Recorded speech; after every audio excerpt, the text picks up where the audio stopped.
Selamat malam, salam sejahtera. Lebih baik Najib manfaatkan masa dalam penjara untuk muhasabah diri, bertaubat. Dipetik dari BH Online. Ahli Parlimen Gelugur Ramkalpal Singh enggan melayan cabaran debat terbuka yang dibuat pengendali akaun Facebook bekas Perdana Menteri Datuk Seri Najib Razak yang disifatkannya sekadar mencari publicity murahan untuk kekal relevan. Bekas Timbalan Menteri di Jabatan Perdana Menteri, Undang-Undang dan Reformasi Institusi itu menegaskan tiada guna beliau berurusan dengan Najib dalam isu berkenan kerana yang menjadi asas adalah majoriti pertimbangan dalam permohonan digunapakai selain lembaga pengampunan juga mengekalkan sabitannya. Beliau berkata, sebarang perdebatan sama ada dengan beliau atau sesiapa sahaja tidak akan mengubah fakta bahawa Najib kekal sebagai banduan dan sabitannya adalah salah dan selamat. Jelas sekali, Najib ingin menggunakan saya untuk kekal relevan dengan mencabar saya. Dalam perbahasan ini, saya tidak akan membiarkan diri saya dipergunakan dengan aksi publicity murahan, kata beliau lagi. Kasihan melihat Najib dalam keadaan terdesak. Mungkin lebih baik dia memanfaatkan masa di penjara dengan bermuhasabah diri dan bertaubat, katanya lagi. Ramkalpal berkata, sesiapa saja yang mengendalikan akaun media sosial itu, hatta Najib sendiri wajar berhenti mengeluarkan cabaran berdebat secara terbuka dengan mana-mana pihak kerana tindakan itu tidak akan mengubah nasib diri bekas Perdana Menteri itu. Dalam apa juga keadaan, saya menganggap catatan Facebook itu diarahkan oleh Najib. Setahu saya, tiada seorang pun dari pihak Najib menghubungi saya. Oleh itu, ia adalah membuang masa untuk menyahut cabaran yang tidak masuk akal, katanya lagi. Semalam, wakil kepada Najib mencabar mana-mana pihak yang tidak berpuas hati dengan pengurangan hukuman terhadap bekas Perdana Menteri itu untuk berdebat secara terbuka berkaitan kes SRC internasional. Perkara itu disuarakan menerusi satu hantaran di Facebook Najib. Dengan cabaran itu ditujukan kepada ahli Parlimen Bukit Gelugur Ramkalpal Singh secara khusus. Jika Ramkalpal Singh menolak, pembenci lain seperti Tony Pua dan Mohamed Hanifah Maidin boleh menggantikannya, kata pengendali akaun itu. Jumaat lalu, Najib diberikan pengurangan 50% bagi hukuman penjara 12 tahun yang sedang dijalaninya sejak tahun 2022 sekaligus menyaksikannya bakal dibebaskan pada 23 Ogos tahun 2028. Selain tarikh pembebasan awal itu, Urus Setia Lembaga Pengampunan Wilayah Persekutuan Kuala Lumpur Labuan dan Putrajaya, bahagian hal ehwal Undang-Undang Jabatan Perdana Menteri turut mengumumkan denda perlu dibayar oleh Najib dikurangkan daripada 210 juta kepada 50 juta ringgit. Namun sekiranya denda itu tidak dibayar, tempoh penjara bagi Najib akan ditambah setahun dengan tarikh pembebasan beliau dijadualkan pada 23 Ogos 2029. Keputusan diskaun hukuman yang diberikan kepada Najib itu mengundang reaksi yang pelbagai daripada pelbagai pihak, terutama dalam kalangan pemimpin parti UMNO, PKR dan DAP yang ketika ini bekerjasama membentuk kerajaan perpaduan di bawah kepimpinan Perdana Menteri Datuk Seri Anwar Ibrahim. Sekian dulu untuk kali ini. Jangan lupa tinggalkan komen Anda, tekan butang subscribe. Kita jumpa lagi. Bye-bye. Selamat malam, salam sejahtera. Akhirnya sudah tidak tahan lagi dengan polemik yang makin membara. Anwar Ibrahim muncul memberikan kata dua. Anwar Ibrahim kata, henti bincang pengampunan Najib. Datuk Seri Anwar Ibrahim meminta supaya semua perbahasan, perbincangan dan pandangan berhubung isu lembaga pengampunan membabitkan bekas Perdana Menteri Datuk Seri Najib Razak dihentikan. Perdana Menteri berkata ini kerana keputusan lembaga pengampunan memberi pengurangan hukuman kepada Najib Razak dibuat atas pertimbangan isyan yang di Pertuan Agong. Jelasnya, keputusan yang di Pertuan Agong itu muktamad dan dibuat atas pertimbangan baginda sebagai mercu keisyanan. Kata Anwar lagi, kita faham orang mempunyai pandangan kuat dan tegas.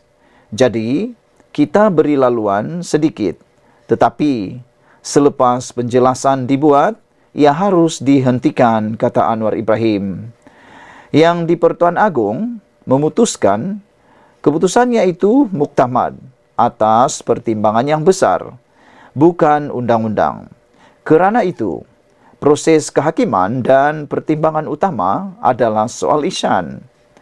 Jadi, sama ada yang di Pertuan Agong memilih untuk beri penjelasan atau tidak, itu wewenang tuanku, kata Anwar Ibrahim lagi. Beliau berkata demikian ketika menyampaikan amanat pada majlis perjumpaan Perdana Menteri bersama warga Jabatan Perdana Menteri di sini hari ini. Sekian dulu untuk kali ini. Jangan lupa tinggalkan komen Anda, tekan butang subscribe. Selain daripada itu, hari ini juga Anwar Ibrahim telah pun mengatakan bahawa berhenti bercakap tentang pengampunan Najib Tun Razak. Dipetik juga daripada BH Online, tamatkan polemik, jangan jadi ayam berlaga sekandang. Sudah seminggu polemik pengampunan Datuk Seri Najib Razak menguasai wacana awam dengan perbahasan dan perbincangan mengenai keputusan lembaga pengampunan memberi pengurangan hukuman kepada bekas Perdana Menteri itu bukan sahaja berlarutan, bahkan berkecamuk dengan pelbagai nada termasuk berbentuk sindiran dan kecaman, malah ke peringkat didakwa menghina institusi diraja. Tumpuan utama sepatutnya terarah kepada peristiwa penting pertukaran yang di Pertuan Agong dicemari dengan perang mulut bukan sahaja warganet dan laskar cyber, bahkan ahli politik termasuk sesama parti dalam kerajaan bagai ayam berlaga sekandang. Justru semalam, Perdana Menteri Datuk Seri Anwar Ibrahim meminta semua perbahasan, perbincangan dan pandangan berhubung isu lembaga pengampunan itu dinoktahkan. Kerana keputusan itu dibuat atas pertimbangan isyan yang di Pertuan Agong dan bersifat muktamad. Sebagai negara yang mengamalkan sistem demokrasi, semua pihak mempunyai kebebasan menyuarakan pandangan, tetapi tidak sampai mencabar atau menyentuh perkara utama yang menjadi sakral dalam perlembagaan persekutuan. Hakikatnya, penjelasan terhadap keputusan diambil menjadi hak wewenang yang di Pertuan Agong yang memiliki kuasa untuk mengampun, menunda dan melegakan hukuman bagi kesalahan dibicarakan Mahkamah Tentera dan Wilayah Persekutuan Kuala Lumpur, Labuan dan Putrajaya. Bagaimanapun, Perdana Menteri tetap menjelaskan asas rayuan diambil kira dalam perbincangan mesyuarat lembaga pengampunan, antaranya menyentuh perjalanan hidup dan peranan pemohon kepada keluarga, situasi di penjara, jasa dan khidmat dalam konteks masyarakat serta negara. Mesyuarat turut dijelaskan mengenai proses badan kehakiman sama ada yang sudah atau sedang berlangsung, dengan ahli lembaga memberikan pandangan dan akhirnya Seri Paduka membuat keputusan. Wajar juga ditekankan faktor sumbangan bekas Perdana Menteri itu kepada negara bukan diwujudkan semata-mata untuk permohonan pengampunan Najib hingga dianggap eksklusif. Sebaliknya, bersifat universal yang turut diamalkan di seluruh dunia.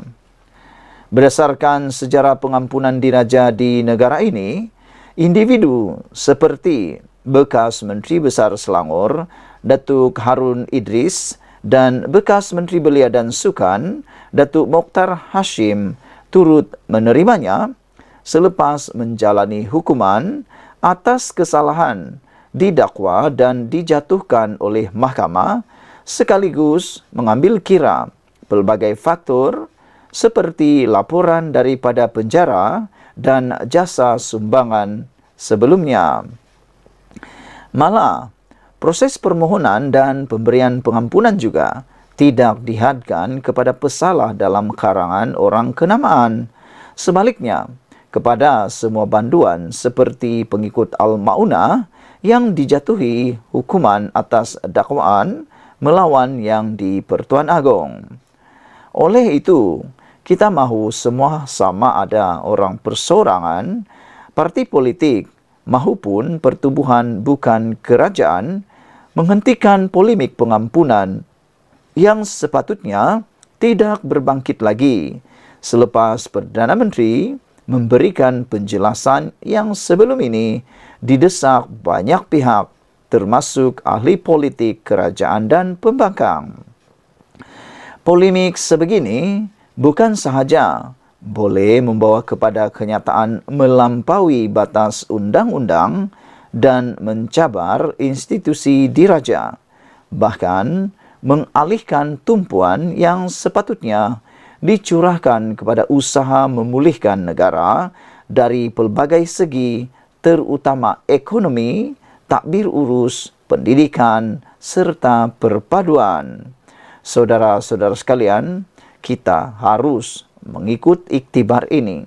Ambillah nasihat ini untuk memastikan negara kita move on dan tidak terstuck, tidak tersekat di tengah-tengah jalan.